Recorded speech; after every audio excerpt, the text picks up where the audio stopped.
DocTalk is brought to you by Merck Animal Health, the science of healthier animals.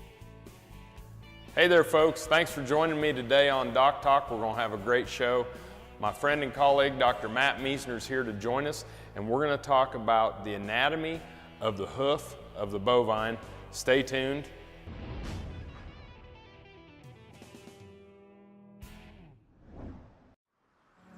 As dependable as the sunrise, in dairy parlors, open pastures, on ranches and feed yards across America, a place where reputation is more than a name, where the science of healthier animals is a way of life.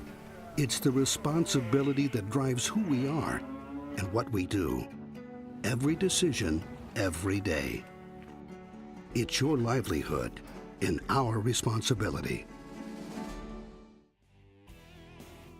Closed captioning brought to you by VetGun with Amel and new AMA Abamectin Vet Caps, the 1-2 punch against hornfly resistance from AgriLabs.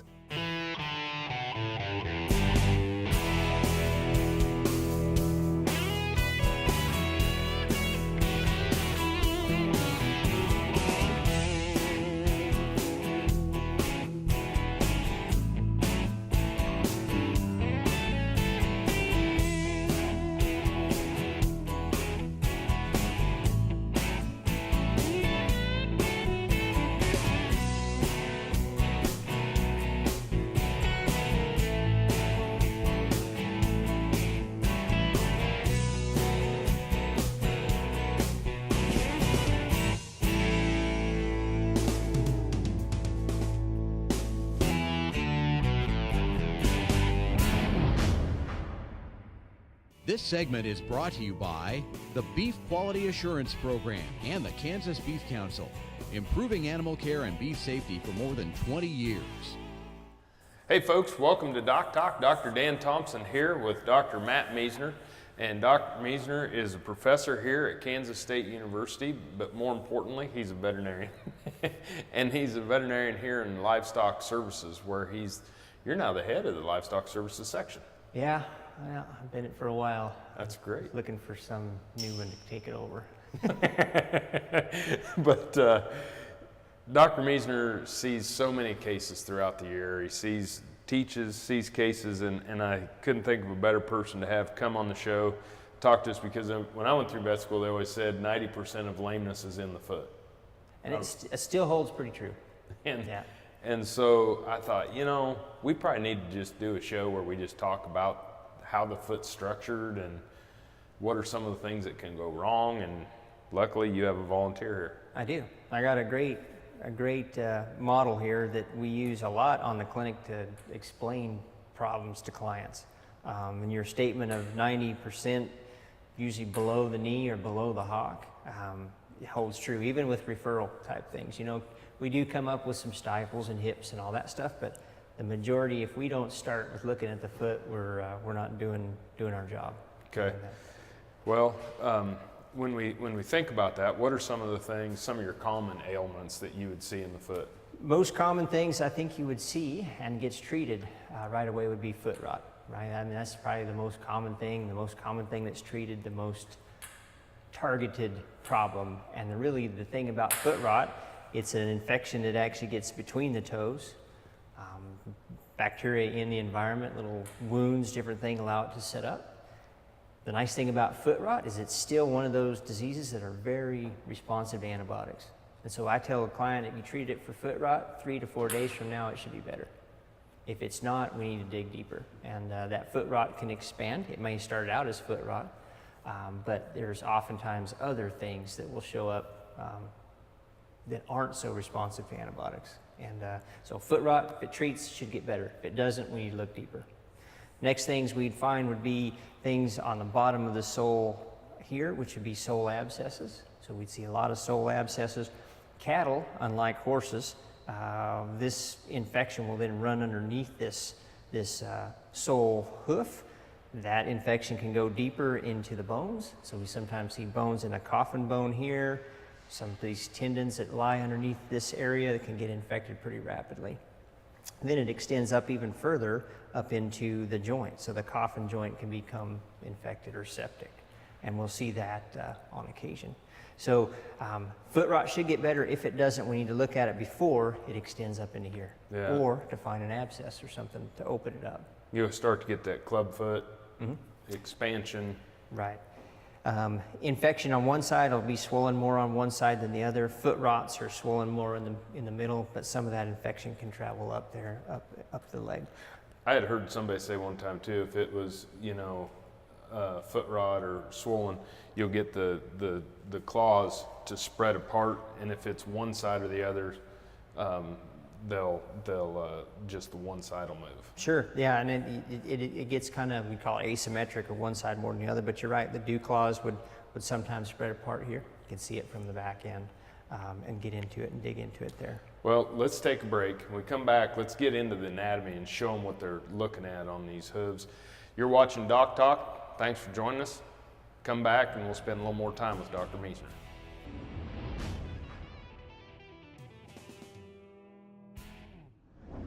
Hey folks, Dr. Dan here. Welcome to our Cattle First Tip, as sponsored by Boehringer Ingelheim Vet Medical. When we have spring calving cows, we preg check in the fall. When we have fall calving cows, we preg check in the spring. And really I want to talk to you about, there are basically 3 different methods in which you can detect pregnancy in cows.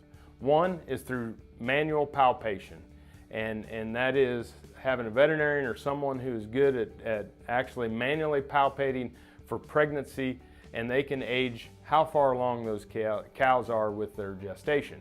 The second one is with ultrasound. There are different ultrasounds. There are hand-guided, or there are shaft-guided ultrasounds that you can use that can not only tell you the age of the fetus, but also tell you the sex. Now the last one that is new on the block is the blood test. Taking a blood sample from the tail vein or the jugular, sending that in to a lab that has these types of diagnostic tests. You can also diagnose pregnancy today from a blood or a milk test. When you're in the cattle business, no matter how much it's a business, it still starts with cattle. It's this basic notion that sits at the core of how we approach things at Boehringer Ingelheim. We understand when you put the cattle first, it just naturally leads to doing the right things. If you want to do well in this business, you start by doing right. Take care of the cattle, and they'll take care of you. No matter where, no matter why, the Veterinary Health Center at Kansas State University is committed to providing quality patient care to animals and exceptional customer service to their owners. From routine checkups to emergency and specialty care, our world-renowned specialists and experienced professionals are here to discover, to teach, and to heal. Let us know. How can I help? How can we help?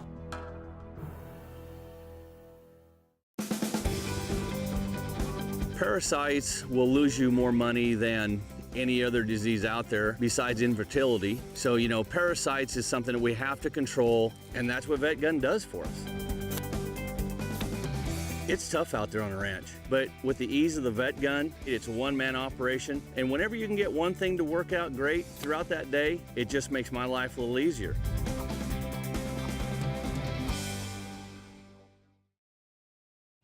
This segment brought to you by the new Hired Hand Portable Cow Sprayer. For more information, visit cowsprayer.com.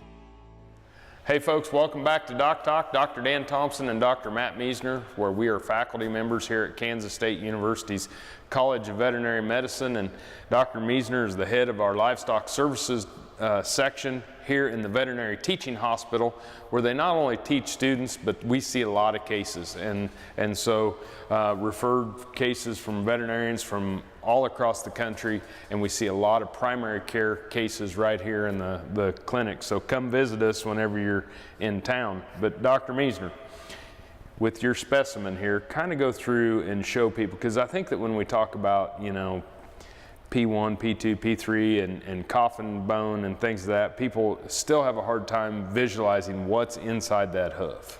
Right, and lameness as far as a subject and a problem that we see is probably the majority of it. I think it's just a very common problem, and there's a lot of things that can be infected or inflamed or damaged in a lot of these diseases. Most commonly, we talk about the sole. So we see the bottom of the foot as they're walking through the pasture. On this hoof wall, the sole bottom part of that, if we open up this, it really makes a nice picture of how that sole sits in there. And it doesn't always have to be a puncture, but something causes some infection down underneath here and gets underneath this tissue right below, we call this the coffin bone, or the bone, and they call that, basically it lies within the shell of the hoof, inside of there, and we can get infection that runs down into that region. But what happens is that infection gets all the way around that sole, and what we have to do is we have to take that sole off to get it to drain, and if it doesn't, it just stays there and stays infected.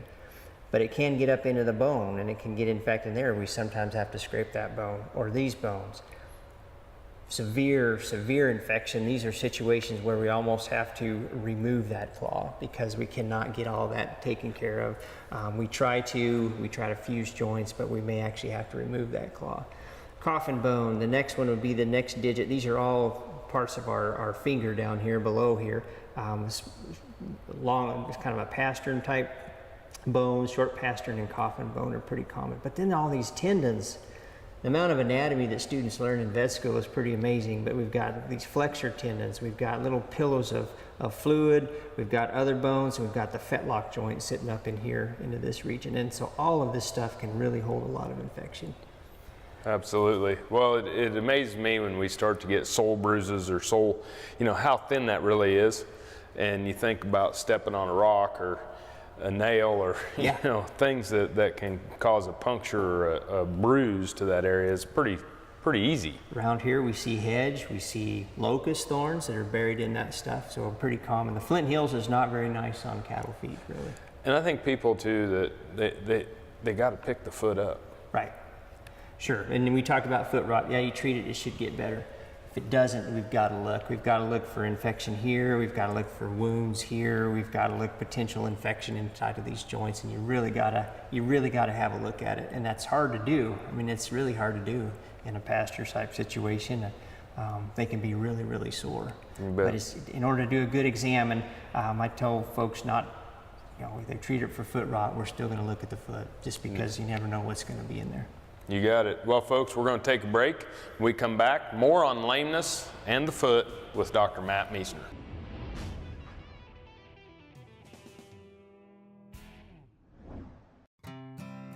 Your investment in the Beef Checkoff is opening new doors for beef. Today and tomorrow, our commitment to long-term planning helps ensure your profitability from one generation to the next. Hello, this is Caleb Plyler & Son Charolais. This is my son Huck and my wife Brianna. And we operate a purebred Charolais operation in Hope, Arkansas. In the business that we're in, the beef checkoff dollars are very important to us. A lot of that money is to educate people, just like kids that's in Huck's class, the importance of eating beef. It's a high protein product that it's a very important part of our diet. Sometimes we get this bad rap as beef is not, what we really need to be doing from a dietary standpoint. But, being able to get to the kids and let them know that, beef, it is what needs to be for dinner. One of the bigger things with our family is getting to go out and show off some of our cattle. Huck, he gets to show a lot of heifers. A lot of what we do trying to get him into showing is the fact that it's teaching him discipline, respect for the animals, and it's going to continue to give him lifelong skills throughout his life. But I think it's very important that the next generation understands how important the beef industry is. Just like Huck here, we plan on him one day operating this farm, and if we can do that, we're doing what we need to, because this country is founded upon people that have family traditions and do a really good job of keeping those traditions going. Huck, one day, what kind of cows do you want to grow up to have, you think? Charolais. Charolais, all right. If the beef checkoff dollars are going to really good causes and really promoting beef, then the consumers are going to want to buy more beef, and that leads for us making more money in the end, and it really helps the quality of people's cow herds because we're able to enhance our genetics even more.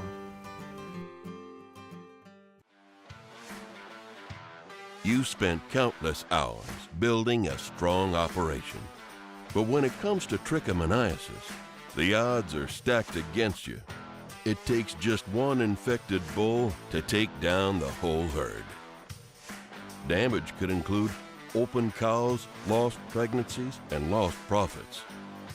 The good news is with TrickGuard, a herd doesn't have to feel like a house of cards.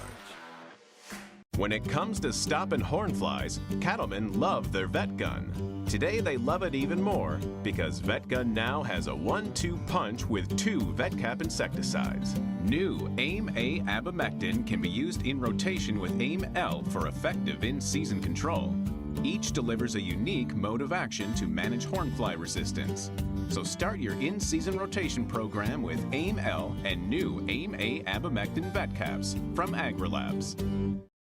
This segment is brought to you by the Beef Quality Assurance Program and the Kansas Beef Council, improving animal care and beef safety for more than 20 years. Hey folks, Dr. Dan and Dr. Matt here from Kansas State University. This is Dr. Mattt Miesner, who is one of our lead veterinarians here for all things cows, calves, bulls. He sees them from all over the country, and lucky to get him away from a case right now to come in and shoot the show. But we're talking about things to do with lameness. So we've talked about foot rot, we've talked about some of the things with the solar abscesses and the anatomy, but what are some of the techniques that you do to treat these that you can demonstrate with this?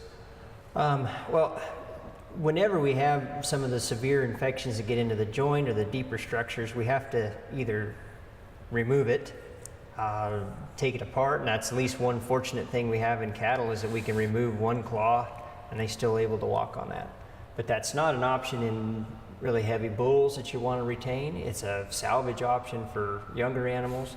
I do get proven wrong by clients every now and then. We do have a cow that walks on one claw for a few years later. And it's probably easier to remove a claw on the back than on the front just because of the weight transfer, more weight on the front. Yeah, and you know, I mean, they actually bear different weight on the front claw and the medial inside claw and outside claw. Right. And they can go a long time with that, but you know, a bull that we're going to try to keep around, we may have different options. It's a little bit more involved where we actually have to get the infection out. We drain it. We'll actually bring in some holes, flush this joint, and what we're actually trying to do is say fuse this joint so it all becomes one solid piece. And then the pain kind of goes away if we get the infection out. And what that does, at least keeps the bull or a heavier animal for a longer period walking on those feet. I've seen you do some of those. I mean, it's you literally drill a hole. Literally, yeah. We'll take in, and we know based on our anatomy where to make this approach to take that hoof wall out and get into that joint, scoop it out, drain it, hopefully get it going. It's a pretty involved process. It takes weeks. They're really sore. Not all of them turn out that well, but if we're going to try to retain something for longevity, keep it in there is good. If we're having to cut a claw off, we've talked about this before, where there's actually some support ligaments that kind of keep this toe together, and so we can remove this toe, but we can really only remove it up to about this part. And then if we take too much of that, then they're actually standing on just one claw, but there's some anatomy in there. But even at that, one claw is really going to buy them. Rule of thumb is if you get a year, you're doing great, you know. But a feedlot critter, a yearling, something that we're just going to try to finish out here, we can cut that toe off, and at least it makes them comfortable pretty quick and get them going. Other option we have, we sometimes just put a wood block on it to where we kind of lift that up to take care of let the infected side rest and those kind of things. Yeah, I think that sometimes we don't understand that. I think people think that you put the wooden block on the side that's affected. It's actually the opposite. We're putting the block on the good toe. Right. So they don't have to walk on the bad one. Yeah, and that horses wish they had that option, really. But yeah, I mean, yeah, and that's a common confusion is if I had infection here, I wouldn't want to cover it up. I'd really want to lift it up so it didn't have to walk on it. So, yeah, and that's something important to know. And then the toe abscesses. When we get the toe abscesses, it can be right in here on the front of that coffin bone. Yeah. Take the whole toe off of there and let it drain. Yep. You know, and we'll see those infectious things too. We talk about heel warts and hairy heel warts and dairies and even beef cattle. We see that where we see that's a different type of foot rot, strawberry foot rot. You know, we see it in beef cattle too. So yeah, if you're going to see that, we'll see a lesion right here in the back of that hoof, is where we'd see that hairy heel wart. Yeah. Sometimes we'll see it on the front, but what it doesn't do is it doesn't get between the toes, so that's usually foot rot, but the heel warts can be more common on the back, like you say, and then we can kind of see it on the front as well. So the hoof wall tells a lot too about health, diet, nutrition, infection. It's like tree rings where we can see where we have stress rings as that hoof wall grows out. There's a whole lot of information you can gain just by looking at the foot. Awesome. Well, we're going to take a break, folks. When we come back, we'll wrap up with Dr. Mattt Miesnerr.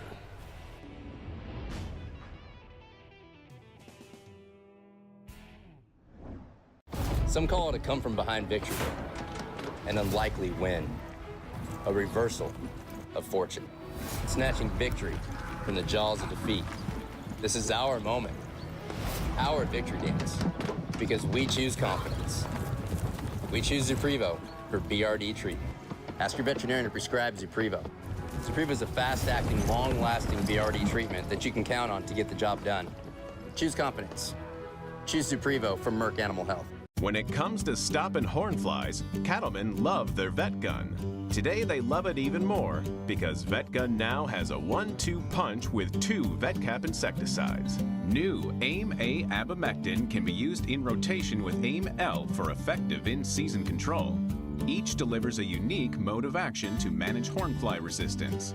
So start your in-season rotation program with AIM-L and new AIM-A abamectin vet caps from AgriLabs. As dependable as the sunrise, in dairy parlors, open pastures, on ranches and feed yards across America, a place where reputation is more than a name, where the science of healthier animals is a way of life. It's the responsibility that drives who we are and what we do. Every decision, every day. It's your livelihood and our responsibility. Valley Vet Supply is devoted to providing information and professional quality products at reasonable prices. Valley Vet Supply. This segment is brought to you by the Beef Quality Assurance Program and the Kansas Beef Council, improving animal care and beef safety for more than 20 years. Hey folks, Dr. Dan here with Dr. Mattt Miesnerr, who's a friend and colleague here at Kansas State University, head of our livestock services. So, I guess for the wrap up is I got a lame cow or a lame steer. What would you do if it was yours out there in the lot or the field? If we got the ability, I get him in a chute and have a look at the foot. If you can't, history of treatment response or not response is good. Next thing is we look at them and I see how lame they are. It's amazing how lame a sole abscess will be versus how kind of minorly lame one that has ruptured to be. Very common in history is we'll have a crippled animal, talk to them on the phone and say bring them in. Next day they call and say no, it's fine today. And I still haven't bring them in because almost always that abscess is ruptured and we need to clean it out because if they don't come in 3 or 4 days later it's going to be lame again. So look at it, swelling, we look at the swelling, is it both sides, kind of up the leg, one side or the other, severity, response to treatment or not, and then we have a look at it. And I've had some which are kind of hard to tell, and we can actually put a tourniquet on there or we can actually numb this foot and watch them. So I put them in a chute or on the table and I can actually put some lidocaine or to numb this foot and then watch them walk again. If it goes sound, then we know for sure it's in the foot, we just have to find it. So sometimes it takes a little bit of work to actually localize it to the foot, but almost always it's there. And then after that, then we start using hoof testers. So we squeeze on these parts of these feet to see if there's any kind of pain or resistance to something like that. And that's when you're really trying to pinpoint where that abscess is, right? Mm-hmm. Yep, and a lot of those things we can actually look at, for lesions on the foot. But I think the most important thing is to have a look at it. And when we get them in, when you say those abscesses will rupture, sometimes they'll come out the top. Yeah, we call that a gravel lesion, which is kind of funny. And I don't know how that came about, but has some infection in the bottom of the foot that actually kind of runs underneath the hoof wall and actually comes out at the top and is spewing out the top of there too. It'll be, it is amazing to me how many things can go wrong with that foot of that critter, but you do a good job with them, and we're appreciative of all that you do here at K-State. Yeah, it's fun. It's a fun subject. Yeah, it is. Folks, bring your animals in. We're open for business. We'd love to have you come to K-State, whether it's referral or primary care. Dr. Matt's here. Great team here at Kansas State University. Thanks for watching DocTalk. Remember, always work with your local veterinarian. If you want to know more about what we do on DocTalk, you can find us at www.doctalktv.com. I'm Dr. Dan Thompson with Dr. Mattt Miesner, and we'll see you down the road.